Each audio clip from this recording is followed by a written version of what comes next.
Veseli me, da se v Evropskem parlamentu veliko ukvarjamo z rabo pesticidov. Sprejeli smo posebno poročilo odbora, danes sprejemamo poročilo o trajnostni rabi pesticidov.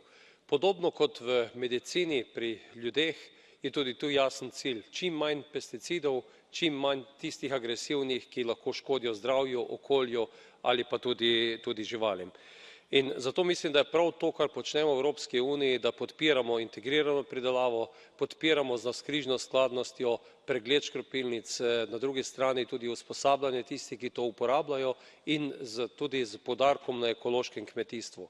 Zagotovo bo še nekaj časa v kmetijstvu uporaba pesticidov, zato je prav, da podpiramo tudi metode preciznega kmetijstva, kjer lahko z jasno senzoriko ugotovimo stanje bolezni, stanje škodljivcev, s preciznimi nanosi zmanjšamo tudi vpliv na okolje, hkrati pa, kot sem že dejal, v bodoči kmetijski politiki podpiramo še naprej ukrepe, ki peljejo kmetijstvo v smer integrirane pridelave in v okvir ekološke pridelave.